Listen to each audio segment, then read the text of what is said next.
Hello बच्चों, कैसे हो आप सभी लोग। आई होप आप सभी लोग बहुत अच्छे होंगे और मैं आप सभी का स्वागत करती हूँ आपके अपने channel KV law in Hindi पर। आज हम भारतीय न्याय संहिता BNS 2023 की धारा 100 के अंतर्गत गैर इरादतन हत्या यानी कल्पेबल होमोसाइड को आसान भाषा में समझेंगे। इस वीडियो में हम जानेंगे कि इरादा यानी इंटेंशन और ज्ञान यानी नॉलेज क्या होते हैं, ये अपराध सिद्ध करने में क्यों महत्वपूर्ण है। तो वीडियो को अंत तक जरूर देखें। कल्पेबल होमोसाइड धारा 100 आपराधिक मानववध और इसे गैर इरादतन हत्या भी कहते हैं। इसका सबसे पहले समझते हैं परिचय। गैर इरादतन हत्या मानव शरीर के विरुद्ध सबसे गंभीर अपराधों में से एक है। एक होती है हत्या, यानी इसमें पूरा मोटिव होता है कि किसी सामने वाले इंसान को मारना है। एक होता है गैर इरादतन, यानी उसका इरादा नहीं है उसे मारने का, ठीक है, बाय मिस्टेक या गलती से, ठीक है। तो गैर इरादतन शब्द लैटिन भाषा के कल्पे से आया है, जिसका अर्थ होता है दंड। लैटिन शब्द होमोसिडा, जिसका अर्थ मनुष्य हत्या से ही है। हत्या शब्द की उत्पत्ति हुई है। इसका तात्पर्य किसी मनुष्य द्वारा दूसरे मनुष्य की हत्या करना है। हत्या वैधानिक या अवैध हो सकती है। गैर इरादतन हत्या से अर्थ है कि जो कोई भी किसी कार्य को करके या किसी ऐसे शारीरिक आघात को पहुंचाने के इरादे से जिससे कि मृत्यु होने की संभावना हो, या इस ज्ञान के साथ कि वह इस कृत्य से मृत्यु के कारण बन सकता है, किसी की मृत्यु का कारण बनता है, वह गैर इरादतन हत्या का अपराध करता है, ठीक है। स्पष्टीकरण यानी एक्सप्लेनेशन। एक्सप्लेनेशन में है जो व्यक्ति किसी विकार, बीमारी, शारीरिक दुर्बलता से पीड़ित दूसरे व्यक्ति को शारीरिक चोट पहुंचाता है और इस प्रकार उसकी मृत्यु को सिद्ध कर देता है, तो उसे उसकी मृत्यु का कारण माना जाता है। अब इसका इलस्ट्रेशन देखते हैं। इलस्ट्रेशन है, एक किसी गड्ढे पर लकड़ियां और घास बिछा देता है, ठीक है, जिससे किसी की मृत्यु हो सकती है। अब उसने जो घास बिछाई है गड्ढे के ऊपर, उससे क्या हो रखा, गड्ढा जो हो चुका है वो छुप चुका है, ठीक है? गड्ढा दिख नहीं रहा है यहाँ, या उसे पता हो कि मृत्यु होने की संभावना है। अब जब उसने गड्ढा खोदा है, उस पर उसे ढका है, उसके माइंड में ये नॉलेज भी है कि अगर इसने गलती से कोई आदमी इसमें गिरा तो मर जाएगा, ठीक है, उसे चोट लगेगी, वो मर सकता है, ठीक है। तो जेट जमीन को मजबूत समझकर उस पर पैर रखता है और गड्ढे में गिर जाता है और उसकी मृत्यु हो जाती है। तो ए ने गैर इरादतन हत्या का अपराध किया है, ठीक है। अब देखते हैं गैर इरादतन हत्या के आवश्यक तत्व क्या हैं। तो निम्नलिखित तत्व गैर इरादतन हत्या के आवश्यक तत्व हैं। पहला है व्यक्ति की मृत्यु हो चुकी होगी, यानी जब भी कोई ऐसी कोई रणनीति बनाई जाती है, कोई प्लानिंग की जाती है, तो जिसमें व्यक्ति की मृत्यु हो जाए, ठीक है, यह मृत्यु किसी अन्य व्यक्ति की कृत्य के कारण हुई हो, किसी दूसरे व्यक्ति ने की हो, ठीक है, यह मृत्यु का कारण या मृत्यु का कारण बनने वाली कृत्य निम्नलिखित में से एक के द्वारा किया गया हो। मृत्यु का कारण बनने का इरादा, या जानबूझकर ऐसी शारीरिक चोट पहुंचाना जिससे कि मृत्यु होने की संभावना हो, या ये जानते हुए कि ऐसा कृत्य मनुष्य का मृत्यु का कारण बन सकता है, ठीक है। मृत्यु का कारण, कॉज ऑफ डेथ। गैर इरादतन हत्या यानी कल्पेबल होमोसाइड के अपराध में यह सिद्ध होना आवश्यक है कि पीड़ित की मृत्यु अभियुक्त के कृत्य यानी एक्ट के प्रत्यक्ष परिणाम है, ठीक है। यानी किसी व्यक्ति की अगर मृत्यु हुई है तो जिस व्यक्ति के कारण हुई है उसका ये उसी के द्वारा किया हुआ ये एक्ट है, ठीक है। यानी किसी ने अगर मान लो ऊपर से ईंट फेंकी और उस व्यक्ति के लगी, तो लगने से उसकी मृत्यु हो गई, तो उसके जो जो जिसने ईंट फेंकी है वो उस व्यक्ति की मृत्यु का कारण बना, ठीक है। तो परिणाम उसकी मृत्यु है। अर्थात अभियुक्त के कार्य और मृत्यु के बीच कारण परिणाम यानी कॉजल कनेक्शन होना चाहिए। इसके मुख्य बिंदु है अभियुक्त ने ऐसा कार्य किया है जिससे कि मृत्यु हुई है। जैसे व्यक्ति ने ईंट फेंका और व्यक्ति के दूसरे व्यक्ति के सिर पे लगी, जिससे उसके सर में चोट लगी है और चोट लगने से उसकी मृत्यु हो गई। अभियुक्त की मृत्यु और मृत्यु के बीच में सीधा संबंध हो, यानी उस व्यक्ति ने ईंट फेंकी और दूसरे व्यक्ति की मृत्यु हुई, तो उसका कारण कौन बना, वो अभियुक्त बना, आरोपी बना जिसने ईंट फेंकी। यदि मृत्यु किसी अन्य स्वतंत्र कारण से हुई हो और अभियुक्त के कृत्य पर उसका संबंध ना हो, तो धारा 100 के अंतर्गत अपराध सिद्ध नहीं होगा, ठीक है।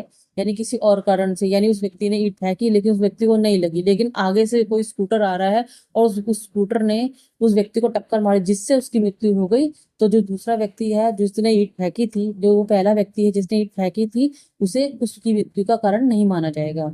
या उसका उस व्यक्ति को अपराधी नहीं माना जाएगा। अब इसे हम उदाहरण से समझते हैं। एक ए ने बी के सिर पर लोहे की रॉड से गंभीर वार किया। बी को अस्पताल ले जाया गया, जहां उसे चोट के कारण उसकी मृत्यु हो गई। किसके कारण? जिस ए ने जो रॉड मारी थी उसके कारण। ठीक है, यहाँ बी की मृत्यु का कारण कौन बना? ए बना, क्योंकि ए के कारण यानी उसके किए हुए कृत्य के कारण उसकी मृत्यु हुई। तो इसीलिए अन्य आवश्यक तत्व, इरादा या ज्ञान भी सिद्ध हो गए हैं, तो धारा 100 लागू हो सकती है। उसके बाद है कोई कार्य करके, बाय डूइंग एन एक्ट। धारा 100 के अंतर्गत गैर इरादतन हत्या यानी कल्पेबल होमिसाइड तभी मानी जाएगी जब अभियुक्त ने कोई ऐसा कार्य यानी एक्ट किया हो जिसके परिणाम स्वरूप किसी व्यक्ति की मृत्यु हो गई हो। केवल विचार यानी थॉट या इरादा यानी इंटेंशन पर्याप्त नहीं है, मृत्यु किसी वास्तविक कारण से होनी चाहिए। ठीक है, अब वो व्यक्ति जो ऊपर खड़ा था छत पर, ठीक है, जिसने ईंट फेंकने का विचार किया, उसने फेंकी नहीं, तो और उस स्कूटर ने आके उस व्यक्ति को मार दिया, तो जो उसने तो सिर्फ माइंड में सोचा था कि मैं ईंट उठा के मारूंगा इसके सर पे और वो मर जाएगा, लेकिन उसने सिर्फ सोचा, तो सोचने से ही उसकी हत्या नहीं हुई है, हत्या हुई है स्कूटर से टक्कर लगने के कारण से। मुख्य बिंदु, अभियुक्त द्वारा सकारात्मक कार्य यानी पॉजिटिव एक्ट किया गया हो, उसी कार्य के कारण पीड़ित की मृत्यु हुई हो जो उसने सोचा था या उसने एक्ट किया था। उसी कारण के कारण पीड़ित की मृत्यु हुई जो उसने दूसरे व्यक्ति ने एक्ट किया। कार्य और मृत्यु के बीच में प्रत्यक्ष कारणात्मक संबंध यानी डायरेक्ट कॉजल कनेक्शन होना चाहिए।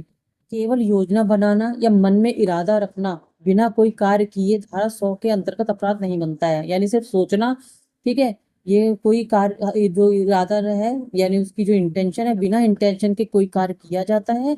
यदि कोई व्यक्ति सिर्फ इंटेंशन रखता है लेकिन कोई एक्ट नहीं करता है, तो उसे धारा 100 के अंतर्गत अपराधी नहीं माना जाएगा। अब इसे उदाहरण से समझते हैं।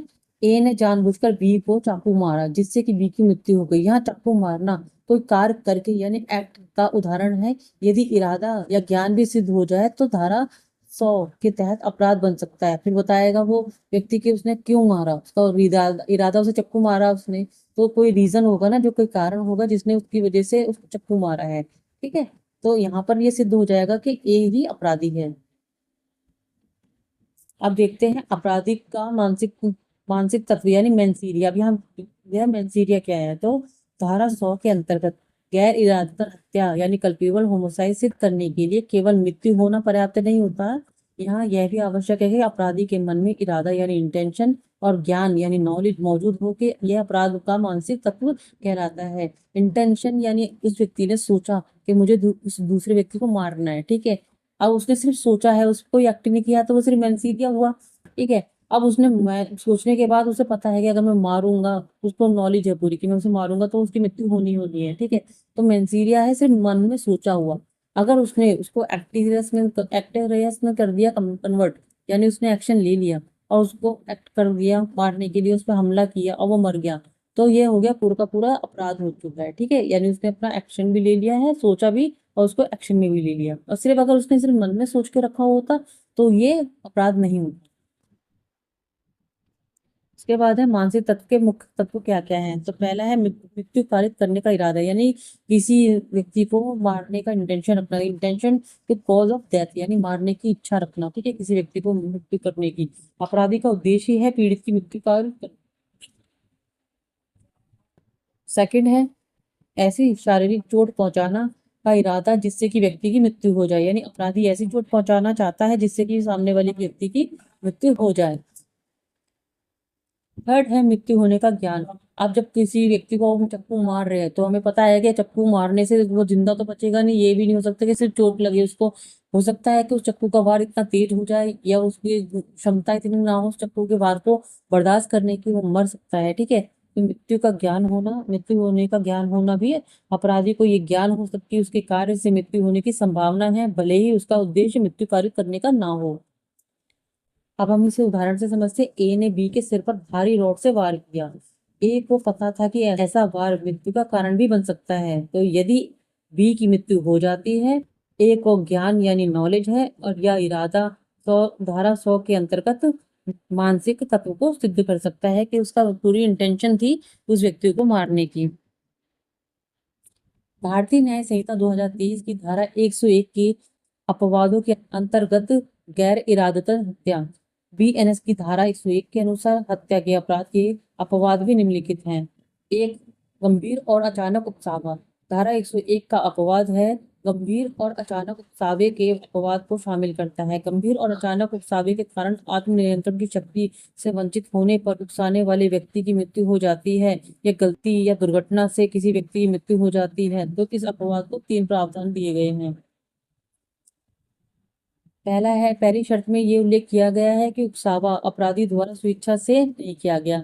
अब मान लो आप रास्ते में जा रहे हैं, ठीक है, आपकी किसी से टक्कर हो जाती है, आपने उससे माफी मांग ली, लेकिन सामने वाला आपसे लड़े जा रहा है, आपको उकसा रहा है, आपकी हिम्मत कैसे हुई, तो वो क्या कर रहा है, आपको प्रोवोक कर रहा है। अब प्रोवोकेशन करने पर आपके अंदर गुस्सा आ गया और आपने हाथ उठा दिया, तो जोर से मुक्का मारा, जिससे जो था वो जाके रोड के बीचों बीच गिर गया और उसके ऊपर से ट्रक निकल गया। तो आपने उसको मारने की कोशिश तो नहीं की थी, लेकिन उसने आपको इतना प्रोवोक ही किया कि आपको गुस्सा आया, ठीक है, तो ये अपवाद हो जाता है गैर इरादतन हत्या का। सेकंड है, दूसरी शर्त क्या कहती है कि इस कानून के अनुपालन में किए गए किसी भी कार्य से किसी लोक सेवक द्वारा अपनी शक्तियों के वैध प्रयोग के दौरान ऐसा नहीं दिया जाएगा। और तीसरी शर्त क्या है कि तीसरी शर्त क्या कहती है कि उकसावा आत्मरक्षा के अधिकार के वैध प्रयोग के माध्यम से नहीं किया जाना चाहिए। ये एक गंभीर और अचानक उकसावा था जिसके हत्या की श्रेणी में न आए। ये पूरी तरह से तथ्य पर आधारित प्रश्न है। इसको हम उदाहरण से समझते हैं। ये उदाहरण है कि आनंद महेश की बहन को उसके सामने कई बार गाली देता था और थप्पड़ मारता था, जिससे महेश को गंभीर और अचानक उकसावा मिलता था। यह घटना इस अपवाद के अंतर्गत आएगी, ठीक है। अब किसी आपके सामने को आपकी बहन को कोई थप्पड़ मार रहा है, गालियां दे रहा है, आप 1 दिन बर्दाश्त करेंगे, 2 दिन बर्दाश्त करेंगे, 3 दिन बर्दाश्त करेंगे, चौथे दिन तो आपको भी गुस्सा आएगा। आप क्या करेंगे, आप जाकर उसको मार देंगे। मारने का इरादा नहीं होगा, लेकिन कम से कम उसको गुस्से में मारे, आप पीटने लग गए। अब बाय मिस्टेक उसकी अगर हत्या हो जाती है तो ये गैर इरादतन हत्या के अंतर्गत आता है और ये एक उसका अपवाद है, क्योंकि वो उकसाने पर आपने हमला किया है। सेकंड है निजी रक्षा यानी प्राइवेट डिफेंस। 101 का अपवाद 2 आत्मरक्षा के अपवाद का उल्लेख करता है।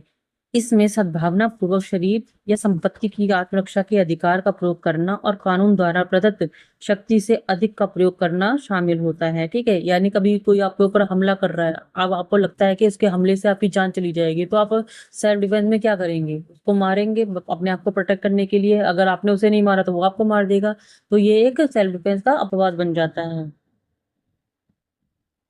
अब देखते हैं इसका उदाहरण कि साहिबा हाथ में चक्कू लिए जेवा की ओर दौड़ रही थी। अब सिंपल सी बात है कि वो दौड़ रही है तो चक्कू से मारेगी। उसके गुस्से और चक्कू के डर से जेवा ने उस पर गोली चला दी, जिससे कि उसकी मृत्यु हो गई। ये आत्मरक्षा के अपवाद के अंतर्गत आएगा, ठीक है। अगर वो उसे नहीं मारती, ठीक है, जिस तरीके से दौड़ रही थी, तो चक्कू से मार ही देती, तो उसका मरना निश्चित था। तो अपनी स्वयं की रक्षा करना आपका एक प्राकृतिक अधिकार है। अगर आपको कोई मार रहा है, आपको लगता है कि उसके मारने से आपकी जान जा सकती है, तो आप सेल्फ डिफेंस में सामने वाले को रोकने के लिए या अपने आप को प्रोटेक्ट करने के लिए जो भी है आप कर सकते हैं अपने आप को प्रोटेक्ट करने के लिए। तो इसमें हम देखते हैं केस लॉ क्या है।